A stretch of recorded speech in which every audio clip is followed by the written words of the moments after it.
Hello peeps, this is Tango and welcome back to Tango's World of Fix. Today I will be reading the Verdant Analyst, Chapter 19, Little Bunny. Summary. Izuku has a surprise party. Aizawa, on the other hand, he smiles slightly as an act to try and comfort her. Do you have any idea if your son has been seeing Izuku? She shakes her head.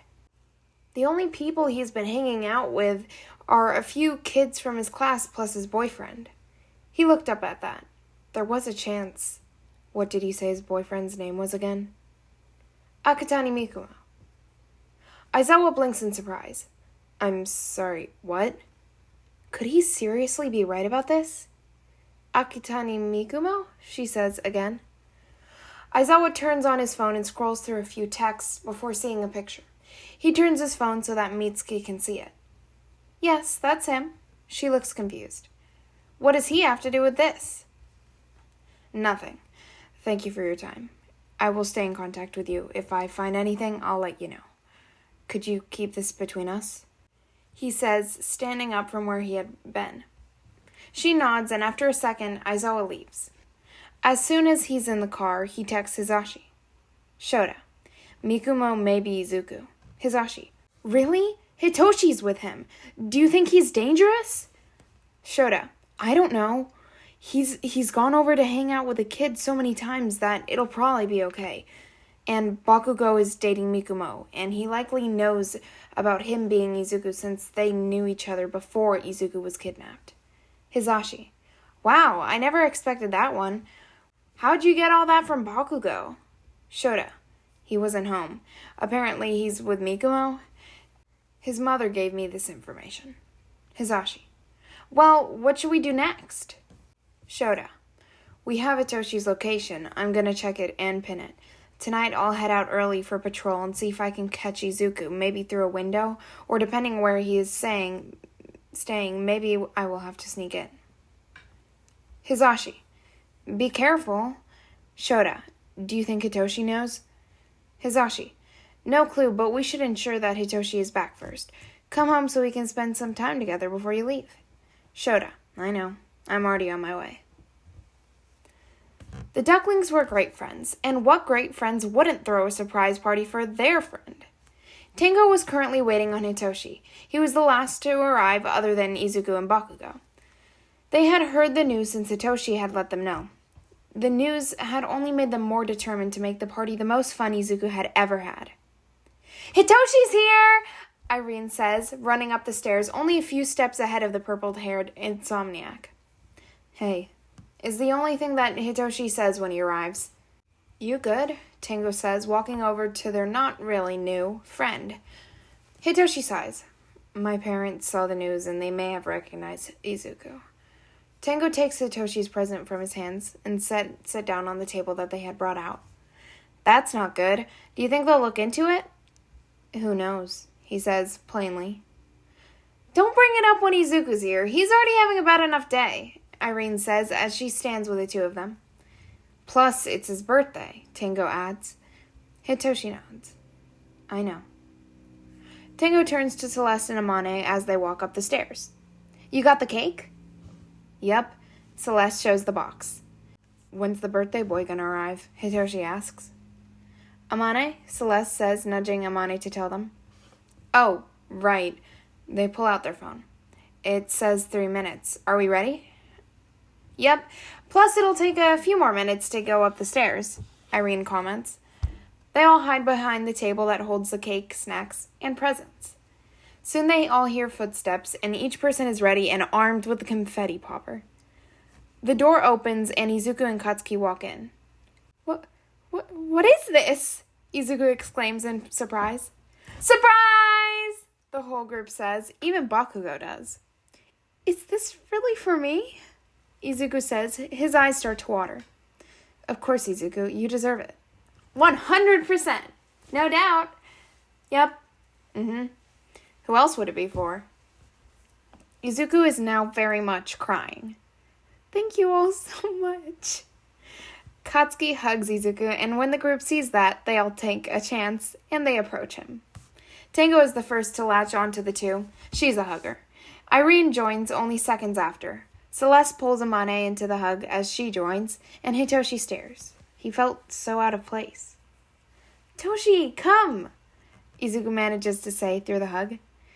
Hitoshi finds his spot and joins the hug. They stand like that for a few more seconds, and then they all separate. Then they notice the huge grin on Izuku's face. Tango takes that as her cue to say something. "Oh, Izuku, we got you a cake, plus snacks, and we each got you a little something." "Really? You guys spoil me," Izuku says, pouting slightly, and Katsuki chuckles.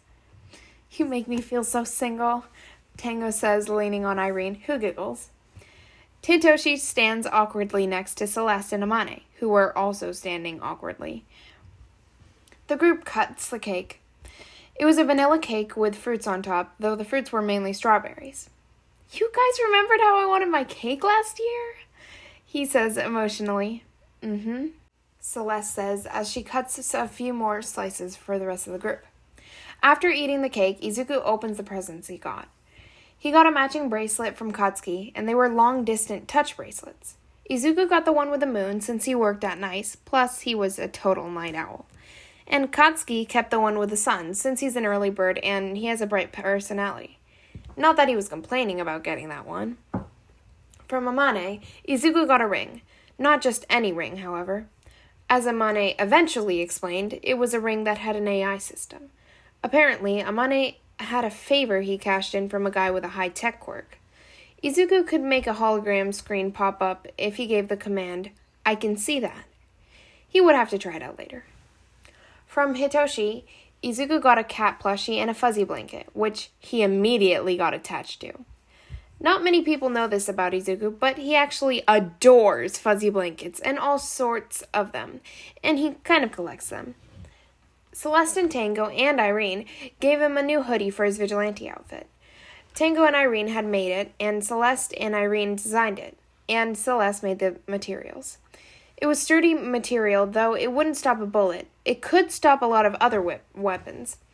The back of the hoodie had a symbol that looked like a T, V, and A put together. They explained that it was his symbol.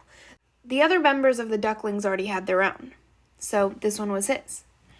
Izuku really liked the symbol they had made. The others mentioned them in the past, but he had forgotten over time. The symbol didn't have to relate to your vigilante name, but they had decided it looked cool. However, after that, it just kind of stuck. The group played some games and then watched a movie. They decided to watch Suzume, and apparently, Tango and Izuku had memorized the song that went with the movie.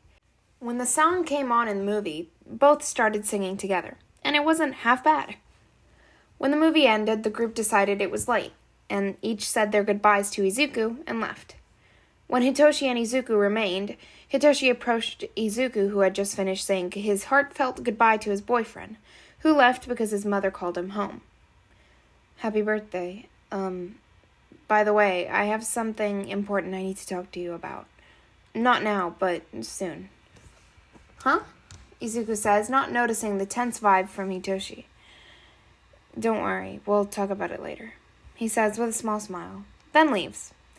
When Hitoshi arrives home, he's greeted by both of his parents. He was hoping he wouldn't have to face them until he told Izuku about it, but who's he kidding? They're literally his parents. He didn't notice how the two visibly relaxed upon his entry. It was 10 or so, and Hitoshi was tired. After saying goodnight to his parents, he went to his room. He couldn't say that he slept the best that night, but it was better than not sleeping at all. "You pinned the location?" Hisashi asked him in a worried but alert tone. Shota rolled his eyes. "Yes, Sashi, stop worrying." "Hey, this could be dangerous. Call me if you need me," Hisashi says as Shota puts on his shoes. "Yeah, I will." He opens the door. "I'll be back before you know I'm gone."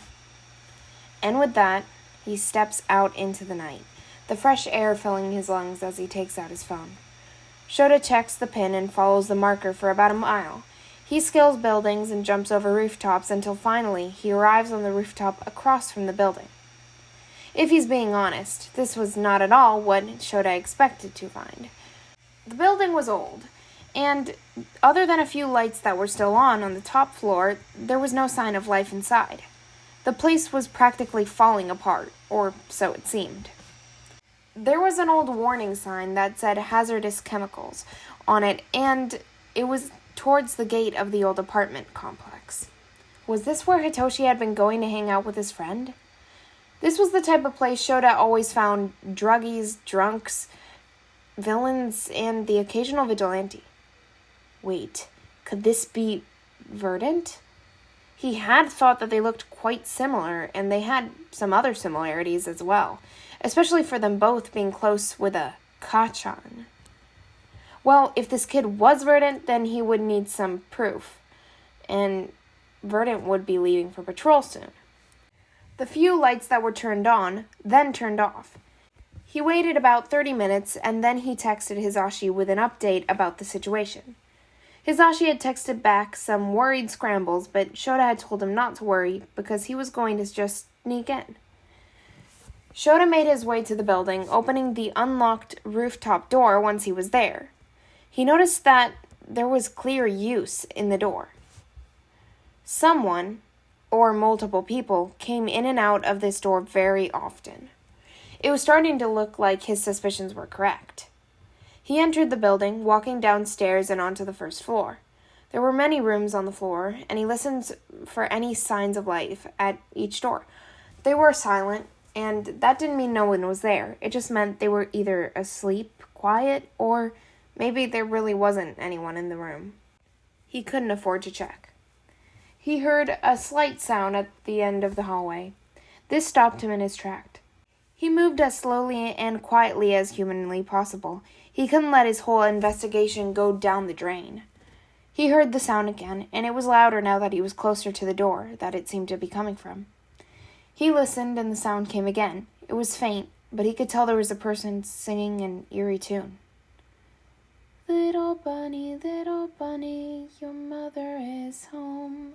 She's cuddled up now, keeping you warm. Shota opened the door a crack. He opened it to go in the room, and somehow luck was on his side, because the door didn't squeak. He entered the dark room, blending in well with his black. There was a small nightlight on. Was someone in danger here? Little bunny, when the wolf is near, you do not fear. The voice comes again, but Shota thinks he recognizes it. Verdant, he says cautiously, not wanting to scare the child. A head pokes out from a fuzzy blanket. The blanket he was sure that he had bought Hitoshi to give for a late birthday present to someone. Kachan? The voice says shakily, likely trying to see who it was. He doesn't answer. What the heck did he say to that? Go back to sleep, kid, he said in a calming voice. After a moment, the head sinks back into the blanket. Shota takes that chance and sneaks back out of the room. What the hell was that? Shota made his way out of the building and went home. Once he arrived, he told Hisashi everything. This kid had to be Verdant. Hitoshi and Bakugo knew Verdant. They might not know his identity, but they were in contact with him. This is bad. All right, that is the end of the chapter. Okay, oh gosh. Okay, also, by the way, the little bunny thing, I don't know how that song goes. I don't even know if that's actually a song. Little bunny.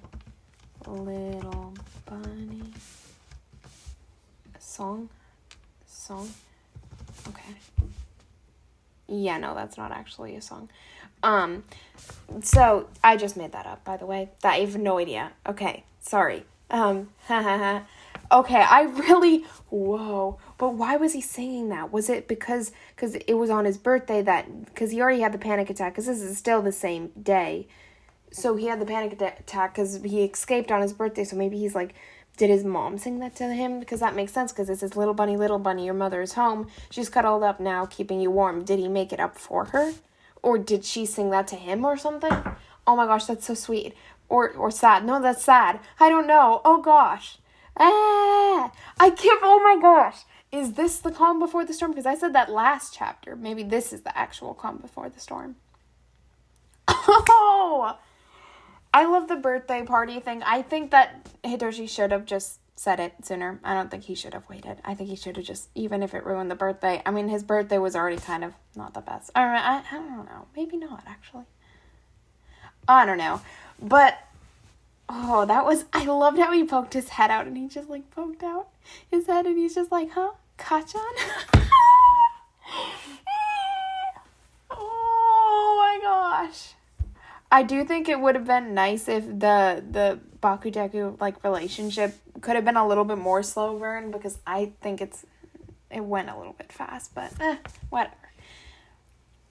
But Hitoshi and Bakugo, so he's, like, catching on. Oh my gosh, what's gonna happen? Because they already decided, Shota and Hisashi were saying that, like, yeah, they're not gonna tell anyone. They're not gonna say it.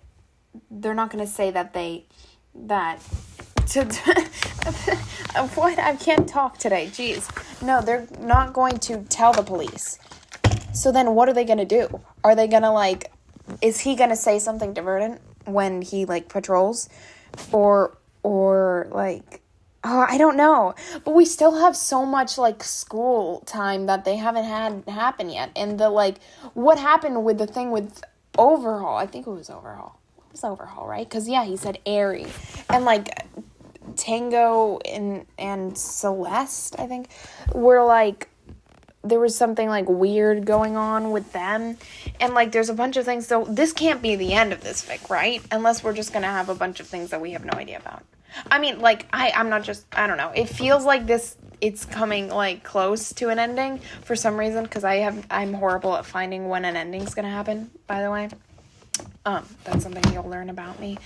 But, like, yeah, I don't know. This is ongoing fic, so, like, I'll try to post them whenever a new chapter comes out. And I have a lot of fics that not that many. I have, like, a few fics that I asked the creator, the person who wrote them, if I could podfic them, but I haven't gotten any responses yet, so I'm kind of just waiting on that. Once I get that, I'll record them.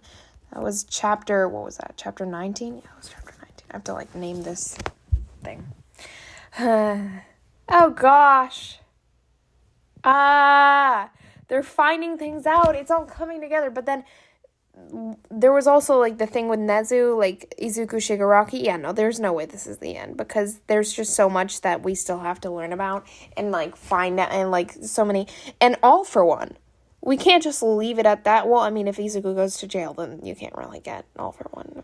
I doubt he's going to jail. I don't think he's going to jail at all, but, like, I think maybe Hitoshi and Bakugo will, like, help him, like, I don't know, stay away from the police, like, hide him maybe, like, oh, yeah. No, but then Izuku can't really hide with Hitoshi. So, I don't know. Okay. Well, thank you so much for listening. This is Tango, signing off. Bye.